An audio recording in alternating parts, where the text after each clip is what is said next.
The iron gate groaned under the weight of rust and years as I pushed it open, a tangible proclamation that I had arrived.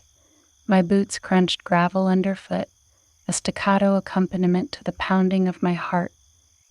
I paused, letting the moment stretch out before me like the acres of untamed land that was now mine.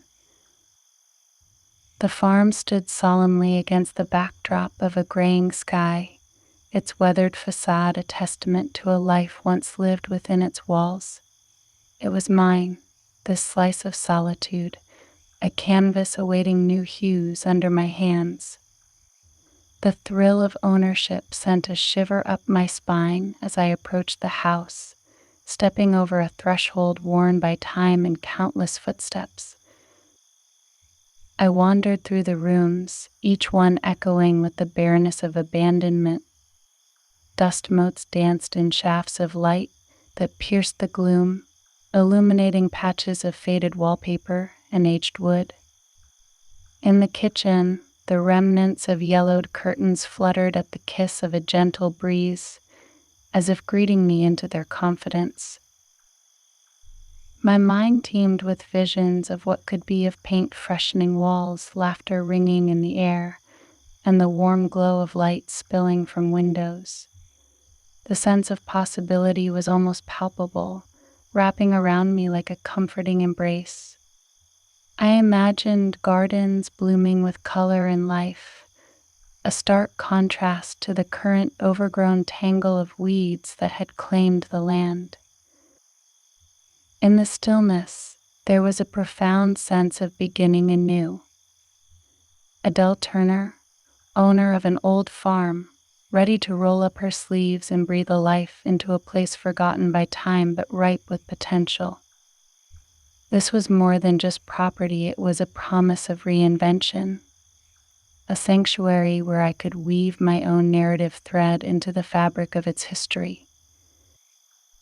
As I ascended the creaking staircase to the second floor, my thoughts were not of ghosts or the weary bones of the house, but of the future chapters that would unfold within these walls. Each step was a declaration of my resolve to cultivate not only the earth but also the very essence of this place I now called home. Reaching the second floor landing, my hand brushed against a wall that concealed more than just old plaster and faded wallpaper. It thrummed with a silent history of vigilance, a testament to the enigmatic Jason Kendall's guarded existence. I trailed my fingers along the cool surface, pausing as they dipped into the shallow indentations left by what must have been countless locks, a mosaic of security measures etched into the woodwork. I stepped toward the nearest door, its surface marred by the ghostly outlines of padlocks long removed, yet their legacy imprinted in the grain like scars from an invisible battle. With each additional lock I discovered, a frisson of unease tickled the base of my spine. What threats, real or imagined, had compelled such extreme fortifications? The windows told a similar tale. Sunlight, filtered through the branches of sentinel trees, revealed the subtle distortions of reinforced glass almost imperceptible to the casual observer, but glaringly evident to searching eyes like mine. Each pane was a barrier, a bulwark against unseen forces that had once driven a man to ensconce himself within layers upon layers of protection. A shudder coursed through me as my gaze lifted to the heavy-duty window frames, their edges hardened with metal, standing defiant against the encroaching wilderness. It felt as though the house itself was bracing for some relentless siege, though whether it had ever come to pass remained locked away in the silent chronicle of these walls. For a breathless moment, I stood immobile, the thrill of ownership eclipsed by a creeping curiosity. What phantoms had stalked Jason Kendall's nights, prompting him to turn his home into a fortress?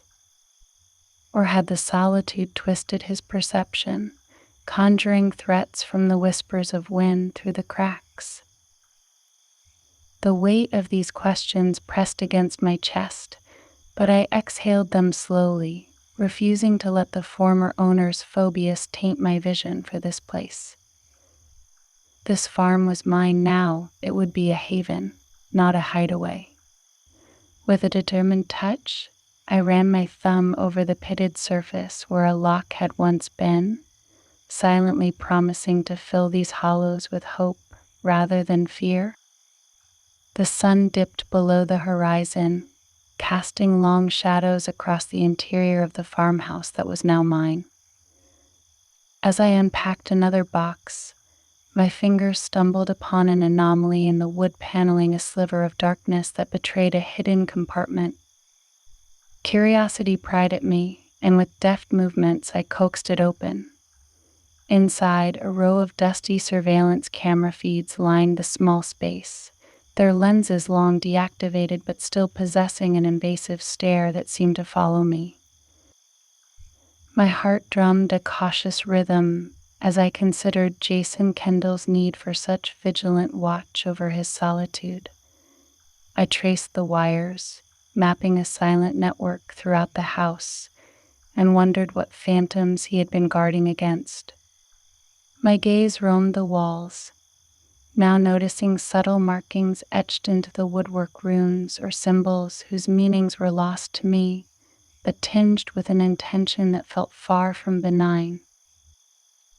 A shiver crept up my spine, but I pushed it down with a rational breath. Eccentricity, I labeled it, an attempt to put a name to the unease that fluttered inside me like a trapped bird.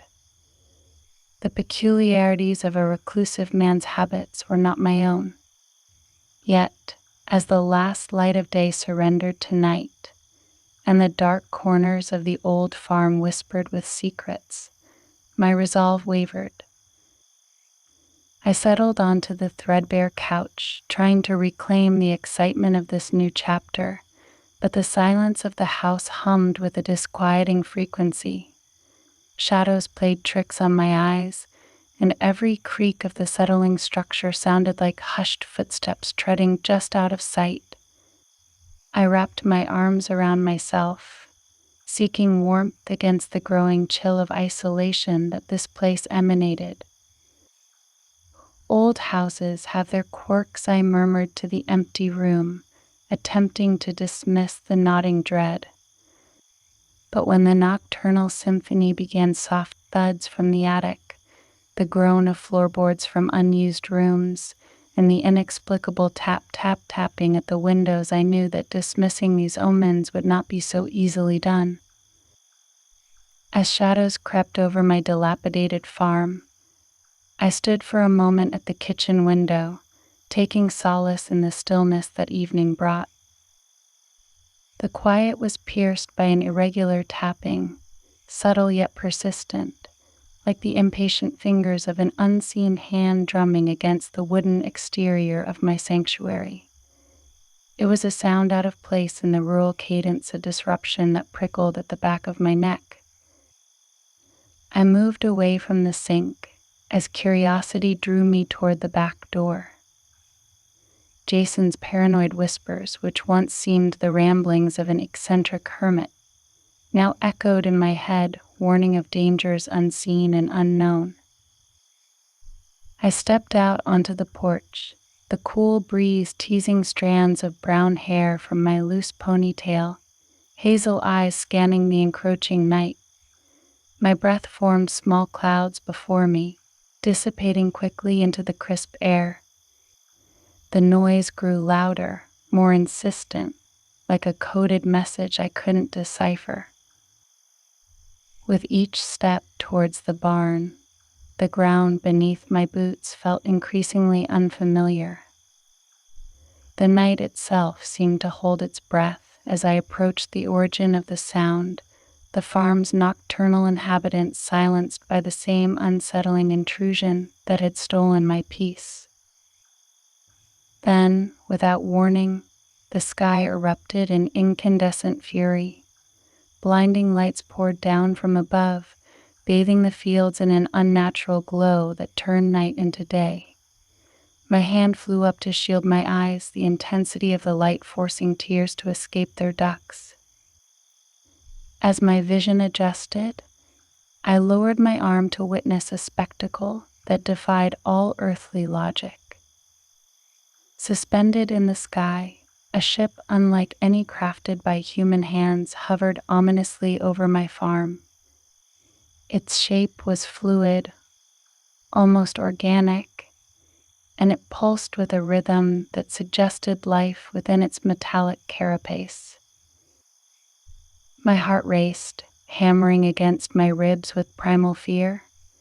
This was no plane or helicopter, this was something otherworldly, something beyond my understanding. Jason's fortifications, the locks, and the barricades, were they meant for this? Had he known? I stood there, rooted to the spot, transfixed by the celestial intruder. The symphony of strange noises had ceased, replaced by a silence that throbbed with anticipation.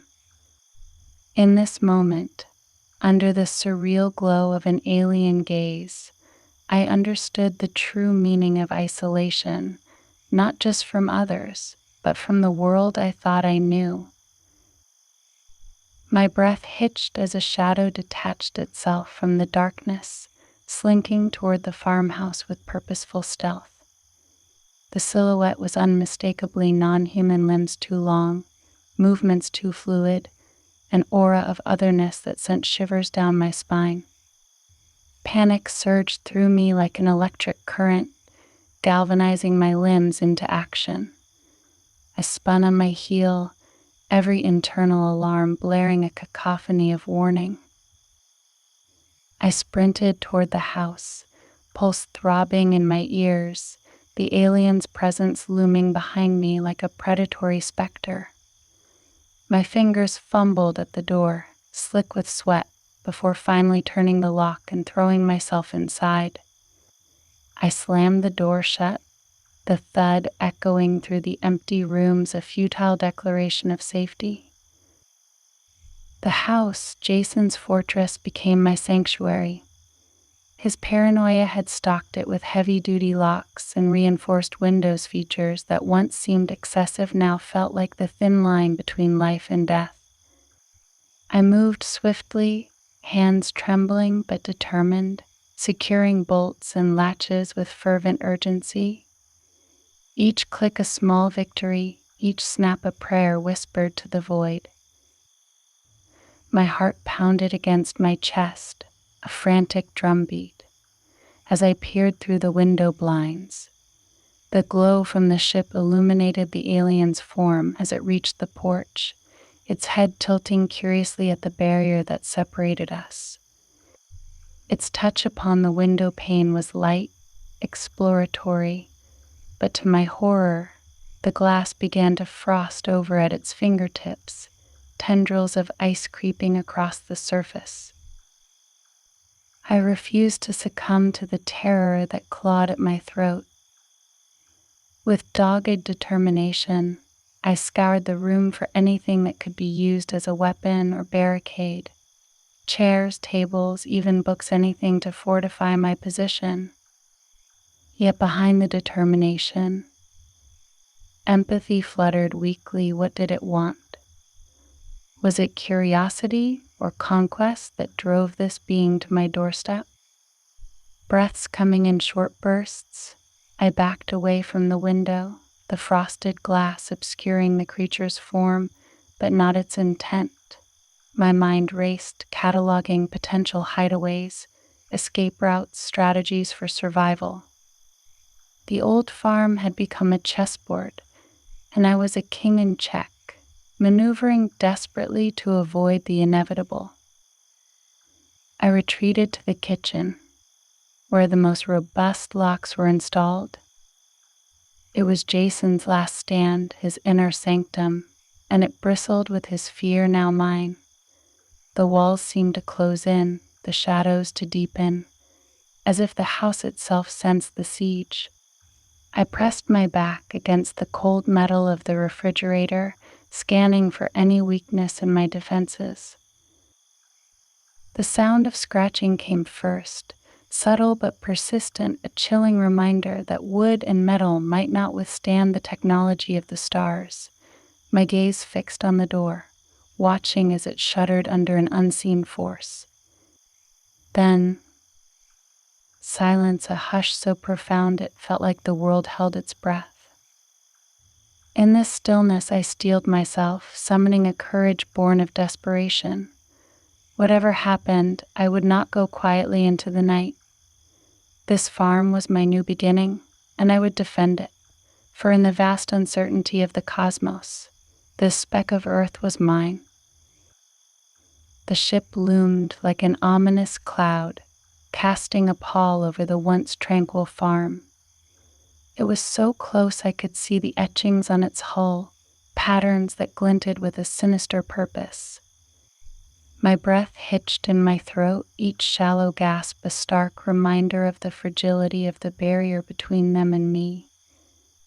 This was not some fantastical dream, it was a life or death reality. I moved quickly, my heart pounding against my ribs as if trying to break free from the fear that clenched it tightly. The old wooden floors of the farmhouse creaked under my hurried steps, but I couldn't afford the luxury of silence. Time was a resource more precious than any other now. Jason Kendall's paranoid ramblings, which I had once dismissed, echoed in my mind with a prescience that sent shivers down my spine. Fingers trembling but determined, I dragged furniture across the floor, barricading doors with the solidity of oak dining tables and hefty bookshelves. The windows were next. I found Jason's stash of heavy-duty boards in the shed, his legacy of paranoia now a gift of survival. With each hammer blow, nails bit into wood and frame, sealing my fate within these walls. Sweat mingled with sawdust, stinging my eyes, yet I dared not pause to wipe it away. I reinforced the last window just as the sun dipped below the horizon, plunging the world into a darkness that felt alive with unseen terrors. Shadows stretched across the floor, morphing into grotesque shapes that danced with the flickering light of the candles I'd lit. They were all I had left. The electricity had gone out hours ago, and with it, any semblance of normalcy. Every creak and moan of the farmhouse set my nerves alight. I retreated away from the doors and windows, pressing my back against the cold wall, feeling the solidness of it. It was a small comfort, an illusion of safety within this wooden fortress. But illusions were all I had to cling to as the night stretched on, an oppressive blanket woven with threads of dread and uncertainty. My heart thrummed a relentless beat, echoing the ticking of the grandfather clock in the hall, time's cruel reminder that each second was a step closer to an unknown fate. The alien presence outside, an unspoken horror, had transformed my sanctuary into a tomb.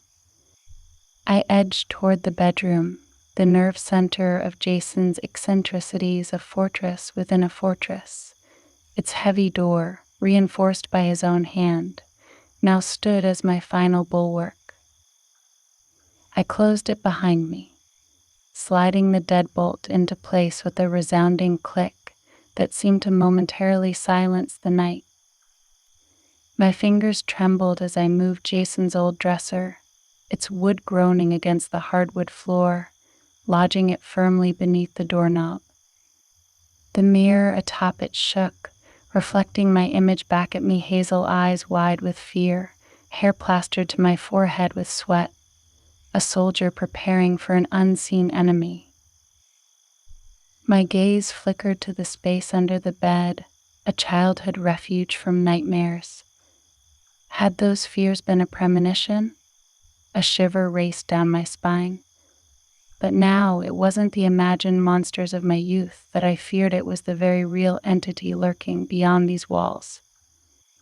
I lowered myself to the ground, the carpet rough against my palms, and slid beneath the bed frame. The space was confining, dust motes floating in the scarce light that penetrated my hiding spot. Enclosed by the darkness, my breaths came short and ragged, my mind a whirlwind of what-ifs. What if the barricades weren't enough? What if the alien found a way in? I could hear my own heart beat loud in the quiet, a drumming that seemed to echo through the house.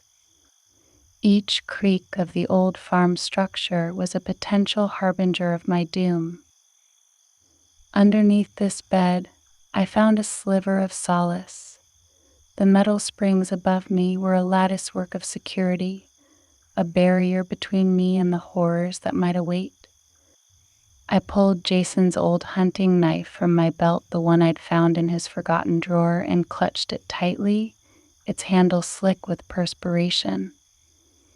It was a paltry weapon against the unknown, but it tethered me to the notion that I was not yet defenseless.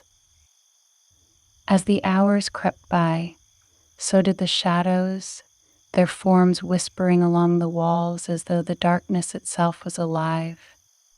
I squeezed my eyes shut, willing away the images that pressed in on every side. The silence of the room was a canvas upon which my fears painted vivid strokes of terror. But here, beneath my bed, I held fast to the hope that dawn would come, and with it, a new day, one that I was determined to see. The sun clawed its way above the horizon, casting a golden glow over the farm that did little to warm me. I sat on the edge of my bed, knees drawn up, staring out the window at the empty sky where last night an otherworldly horror had hovered. My hands trembled as I recalled the surreal glow of the alien ship, its silent, oppressive presence turning the familiar landscape into a stage for nightmares. My heart hammered against my rib cage, a relentless reminder of the terror that had coursed through my veins. So palpable it seemed to linger in the air, like the aftertaste of a scream. Every cell in my body urged me to flee, to sell this cursed plot of land and never look back. But where could I go? The image of the ship was seared into my retinas, haunting me with the possibility that distance would offer no sanctuary. And what if they returned? What if they sought me out, having marked me somehow during their inexplicable visitation? I couldn't do it.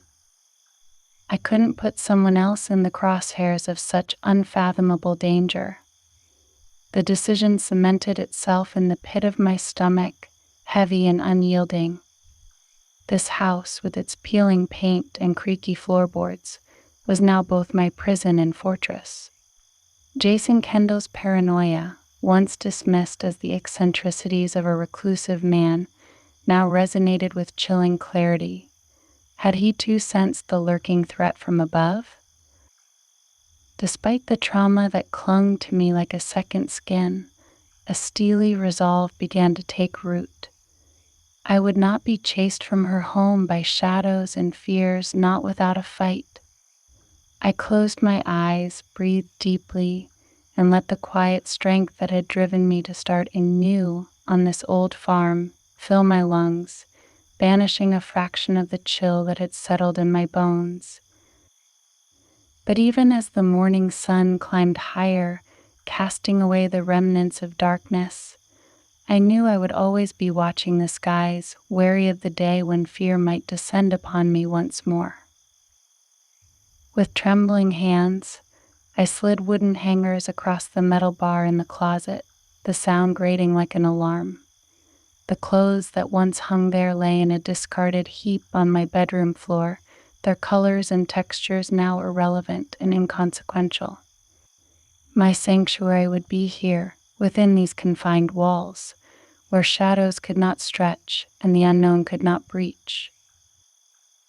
I maneuvered my way through the tight space, pushing aside the empty boxes Jason had left behind, each one a testament to his own concealed dread.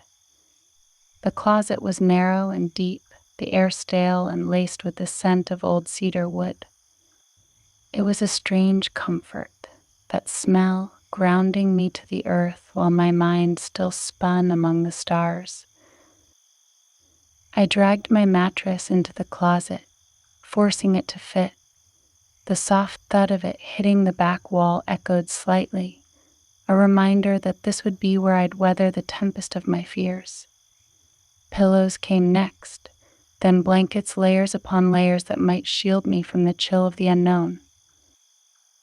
The makeshift bedroom was a cocoon, insulated from the vastness of the night sky that loomed outside my windows.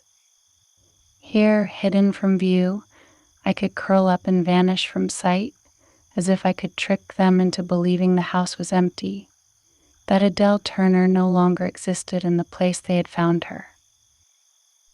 Night after night, I retreated to this space as dusk turned to darkness. The locks on the doors were sturdy, the windows sealed tight, but they offered little solace. My heart raced with every creak and moan of the old farmstead, with every whisper of wind that caressed its aging frame. In those moments, I imagined extraterrestrial fingers testing the strength of my barriers, seeking a way in. The world outside continued unabated, blissfully unaware of the terror that skulked in the recesses of my mind. People went about their lives, but I, Adele Turner, was forever changed, ever vigilant. Sleep became a reluctant ally, visited in brief, haunted by dreams of otherworldly eyes and the silent hum of hovering crafts. Each morning, I emerged from the closet, the fortress of my own making, peering through the cracks between the blinds. The light of dawn brought temporary reprieve, but the fear remained, a constant companion. It gnawed at the edges of my consciousness, whispering that they might return, that next time locks would not hold and hiding would not save me. And so I fortified my haven, adding more locks, reinforcing the door to my cloistered retreat. It was madness, perhaps, but it was all I had the illusion of control in a universe that had shown me just how powerless I truly was.